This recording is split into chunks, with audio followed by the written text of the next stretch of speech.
ओम सुमुखश्चैकदन्तश्च कपिलो गजकर्णकः लम्बोदरस्य विकटो विघ्ननाशो विनायकः धूम्रकेतुर्गणाध्यक्षो बालचन्द्रो गजानना द्वादशेतानि नामानि या पठे शृणुयादपि विद्यारम्भे विवाहे च प्रवेशे निर्गमे तथा संग्रामे संकटे चैव विघ्नस्तस्य न जायते। नमस्कार, स्वागत है आपका आचार्य वाणी में। मैं आचार्य डॉक्टर विक्रमादित्य हमारे इस चैनल आचार्य वाणी पर आपका स्वागत करता हूं। हमारा ये चैनल आपके साथ लगातार बहुत वर्षों से कार्य कर रहा है और ज्योतिष के दृष्टिकोण से ग्रहों का परिवर्तन क्या कुछ करता है आपके लिए, उस सब संबंध में समय समय पर आपको अवगत कराने का प्रयास करता है। आज मेष राशि हमारा विषय है और मेष राशि के अनुसार से जो बृहस्पति का अस्त होने का योग बना है, वो जो 8 मई से लेकर 2 जून तक बृहस्पति अस्त चलेंगे, उनका प्रभाव आपकी राशि के अनुसार से कैसा रहेगा। बृहस्पति अभी 1 मई को परिवर्तन करके आपके सबसे इम्पॉर्टेंट भाव, महत्वपूर्ण भाव, धन भाव, देखिए सबसे इम्पॉर्टेंट भाव धन को इसलिए हम कह रहे हैं कि एक उर्दू में पुरानी कहावत है कि धन को नायब खुदा कहा जाता है, कि यानी खुदा के बाद, परमात्मा के बाद, उस ऊपर वाले के बाद कोई दूसरा नंबर है तो वो धन का ही है। जिसके अंदर इस संसार में कोई भी कार्य करना चाहते हैं, धर्म अर्थ कोई भी काम करना चाहते हैं, चाहे धर्म का कार्य करना चाहते हैं, यदि इस कलिकाल में देखा जाए तो धन के बिना कोई चीज़ संभव नहीं है। और वहाँ बैठे हुए बृहस्पति हो रहे हैं अस्त हो गए हैं। जिस प्रकार से 2 जून से अस्त चलेंगे, विशेष तौर पर 2 जून तक अस्त चलेंगे और ये 8 मई को सुबह 5:10 से लेकर 2 जून सुबह 6:10 तक अस्त रहेंगे। ये बृहस्पति का परिवर्तन 12 वर्ष बाद आपके धन भाव में हुआ और धन भाव में होने के बाद 1 वर्ष के लिए ग्रहों का योगायोग यहाँ बनता है। 12 वर्ष के अनुसार से एक वर्ष हर बृहस्पति एक राशि में रुकते हैं। और अभी जब मेष राशि में आए थे पिछले वर्ष तो बड़ा इम्पॉर्टेंट आप उम्मीद थी, लेकिन शनि की दृष्टि होने के कारण से पूर्ण लाभ नहीं हुआ, कई विडंबनाएं पड़ी। और अब जो ग्रहों का योगायोग आपकी राशि के अनुसार से है, ग्रह तो ऐसा दिखाते हैं कि ये बृहस्पति का परिवर्तन आपकी उलझनें जो रहीं पहले, उनको समाप्ति की तरफ लेके जाएगा। लेकिन बहुत सारे लोगों ने आपको उम्मीद ही बधाई होगी, लेकिन वो इन 7 दिनों में तो हो नहीं सकता। बृहस्पति का परिवर्तन 1 वर्ष का होता है और ऐसे में आमतौर पर ये समझना चाहिए कि ग्रहों का परिवर्तन कब होगा, कैसे होगा। ये ग्रहों का परिवर्तन जो है विशेष तौर पर किस प्रकार के ग्रहों का योगायोग आपकी राशि के अनुसार से बनेंगे। अब ये बात समझनी पड़ेगी हमको कि आपकी राशि, आपकी जन्मपत्री के अंदर वो ग्रह कितने अंश का है। आमतौर पर ज्योतिष से जब सीखने का प्रयास किया जाता है तो ये देखा जाता है कि वो जो प्रभाव है वो कब होगा फलीभूत। आमतौर पर यह देखा जाता है कि जब ग्रह जितने अंश का आपकी राशि के अनुसार, आपकी जन्मपत्री के अनुसार है, जब उन अंशों पर उनके आसपास पहुंचता है, तब जाकर गोचर में वो प्रभाव पूरी तरह से दिखाता है। और आपकी राशि के अनुसार से यदि हम बात करें तो जो मेष राशि के अनुसार से यदि हम बात करें तो बृहस्पति 2 भाव में अब चल रहे हैं और वहाँ धन भाव में रहते हुए अस्त हो गए। ये समय आपके लिए 2 धारी तलवार वाला रहने वाला है। ये तो हमने आपको पहले भी समझाया। धन के मामले में तो लाभ होने के योग बनेंगे, लेकिन ऐसे में शत्रु भी, रोग भी बढ़ते दिखाई देंगे। ऐसे में अननेसेसरी की उलझने भी बढ़ती दिखाई देंगी, लेकिन सम्मान भी प्राप्त करने के योग बनेंगे। और जैसा हमने कहा कि जो उलझने चल रही हैं जीवन में, वो भी समाप्ति के योग निश्चित तौर पर बनेंगे। लेकिन समस्या ये है कि इन दिनों आपकी राशि के अनुसार से बृहस्पति महाराज 2 भाव में चल रहे हैं, 2 भाव में अस्त भाव में चल रहे हैं, धन भाव में अस्त चल रहे हैं। उम्मीद जगाकर बिल्कुल सो गए। जो स्थिति सोने की बनी है ना, वो विशेष तौर पर ये 25 दिन है। 8 मई से लेकर 2 जून तक का जो समय 25 दिन का आता है, ये 25 दिन थोड़े सावधानी के हैं। ये न कैसे भी ऐसे हो जाए वैसे हो, शांति से होगा, मन को शांत रखते हुए, उलझनों में ना फंसते हुए यदि आपने इन दिनों को निकाल लिया तो ये समझ लीजिए आपकी राशि के अनुसार से बड़ा महत्वपूर्ण योग।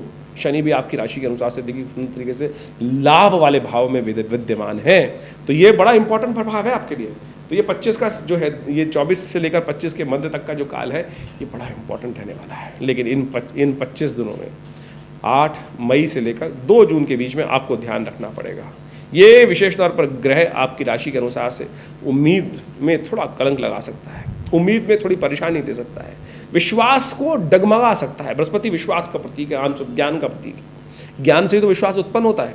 और जब बृहस्पति अस्त हो जाए, और विचित्र विडंबना देखिए कि इस वक्त आपकी राशि के अनुसार से बात करें, 2 भाव में सूर्य आएगा, त्रिग्रही योग बन जाएगा, सूर्य, बृहस्पति और शुक्र।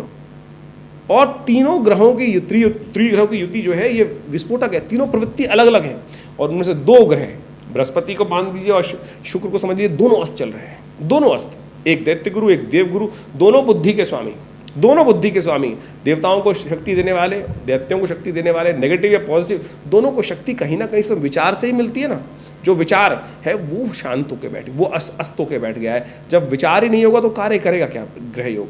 तो ये आपके लिए बड़ी समझने वाली बात है कि ज्योतिष आमतौर पर बहुत सारे लोगों ने इस देश के, हमारे संस्कृति के अंदर ऐसी विचित्र विडंबनाएं उत्पन्न करती हैं कि ज्योतिष के मन में कारण से मनोभाव में नेगेटिविटी लाती है। अरे ज्योतिष किसी का नेगेटिव करने का विचार नहीं रखता है। अब औषध विज्ञान, मेडिकल साइंस किसी का नेगेटिव पॉजिटिव जो है वो वास्तविक तौर पे समझाने का प्रयास करता है। आप समझें चाहे ना समझें, आप गाली दें या आप अच्छा बात समझें, आप उसको क्यों जयकार करें, वो आपके ऊपर, व्यक्ति के ऊपर डिपेंड करता है। लेकिन ज्योतिष ग्रह गणना के अनुसार से जो है वो हम आपको बताने का प्रयास कर रहे हैं कि इन दिनों ग्रहों का योग, जो त्रिग्रही का योग चलेगा विशेष तौर पर 19 तारीख को, 19 मई को शुक्र भी विशेष तौर पर वृषभ राशि में आ रहे हैं, और ऐसे में त्रिग्रही योग जो बनेगा वो बड़ा विस्फोटक रहेगा। तो ऐसे में प्रकृति में कहा जाता है कि बृहस्पति और शुक्र की युति जो जब हो जाती है तो ये वातावरण में विशेष तौर पर या तो महत्वपूर्ण चेंज लाने के योग बनाता है। कहीं गर्मी बहुत ज़्यादा, कहीं वृष्टि बहुत ज़्यादा, कहीं विशेष तौर पर बहुत ज़्यादा कहा जाता है कि तूफान के योग बन जाते हैं। मनोमस्तिष्क में भी, विचारों में भी नेगेटिविटी उत्पन्न करने के योग बनाते हैं। आतंकवादी घटनाएं आप देखिएगा इन दिनों कुछ ज़्यादा बढ़ सकती हैं, लोगों में नेगेटिविटी, अशांति का वातावरण बन सकता है। ऐसे में कुछ खास उपाय आपकी राशि के अनुसार से आपको करने का प्रयास करना चाहिए। हमने कहा धन भाव में, सम्मान वाले भाव में, जो लग रहा था कि बिल्कुल हमारे सम्मान में हमें पद प्राप्ति करने की, कष्ट दूर करने का, जो विडंबनाओं को दूर करने का, उलझनों को दूर करने का रास्ता मिल रहा है, वो बिल्कुल लगेगा अरे कुछ है ही नहीं, कुछ हो ही नहीं रहा है। ये क्या ग्रहों का प्रभाव है? कुछ ग्रहों का ही तो प्रभाव है जो आपको लग नहीं रहा है। इसी को तो आपको समझना है। इसके लिए क्या उपाय किए जाए, तो आप सबसे पहले कुछ उपाय हम नोट करने के बता रहे हैं, आपको नोट कर सकते हैं, उनको करने का प्रयास कीजिए। देखिए बृहस्पति, जो विशेष तौर पर मेष राशि वालों को सबसे श्रेष्ठ उपाय रहेगा चने की दाल। बृहस्पति से संबंध रखती है चने की दाल। चने की दाल भिगोइए और हो सके तो गौशाला इत्यादि में भिजवा दीजिए, गाय को खिला दीजिए। पीले रंग का तिलक आप स्वयं लगाने का प्रयास कीजिए।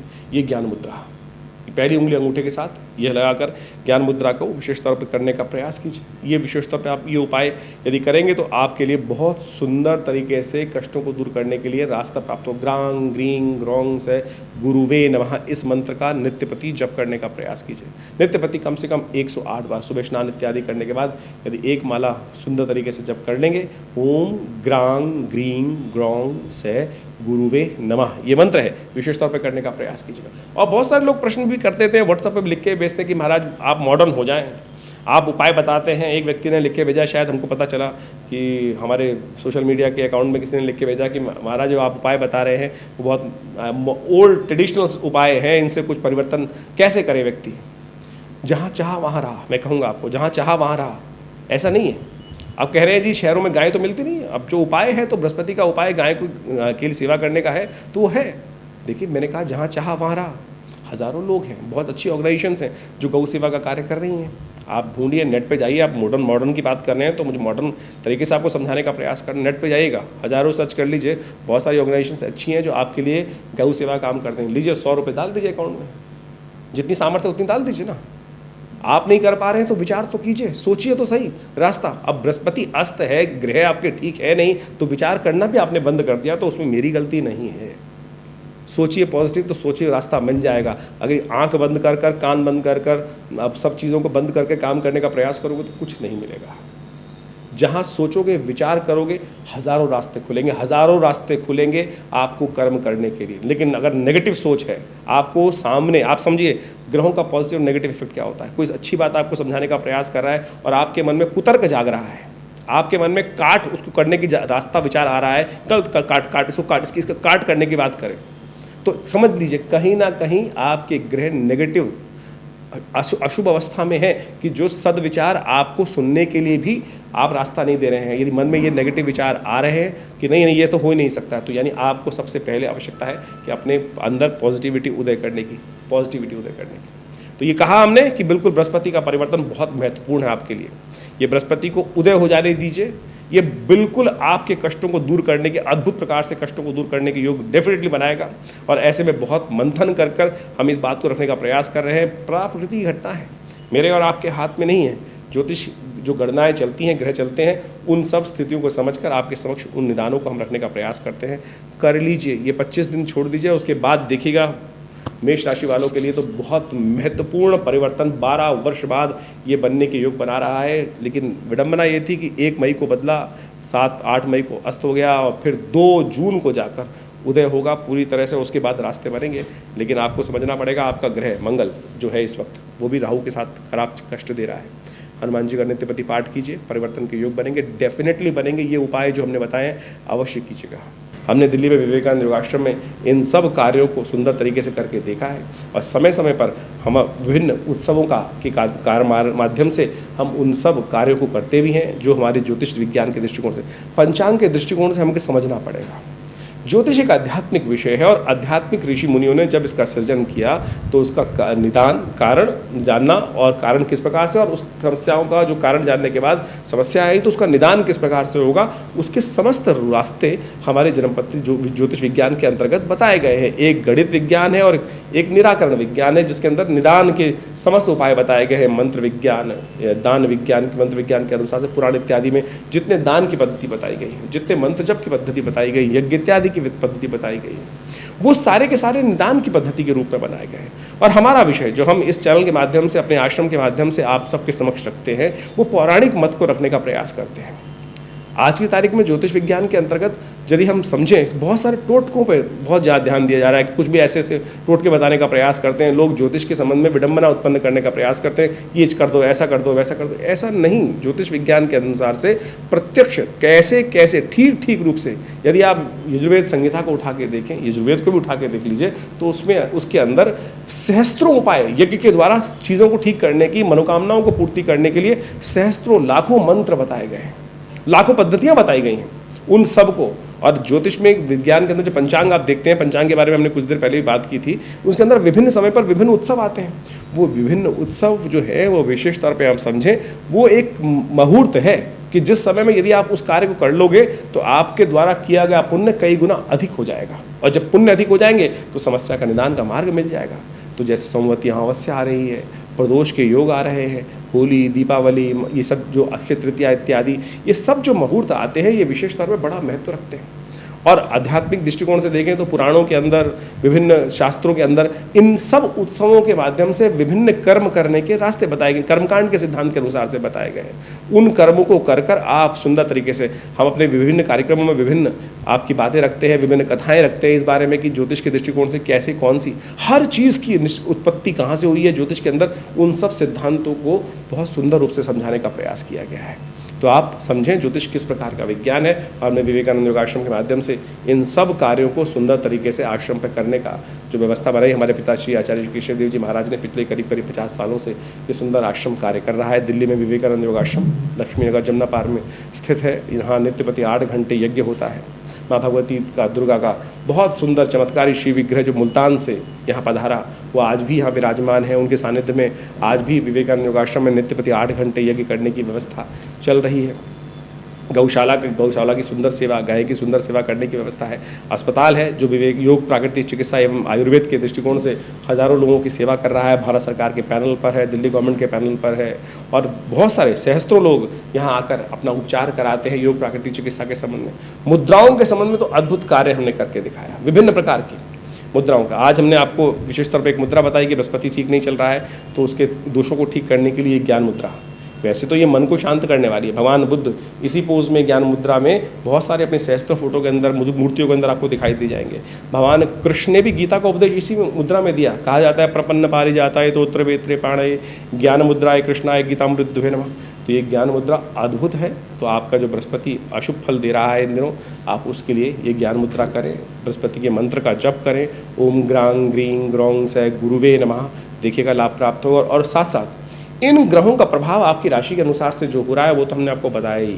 इसके बाद भी आपको बहुत गहन चिंतन करने की ज़रूरत है। आपकी मूल सबके लिए खराब नहीं है।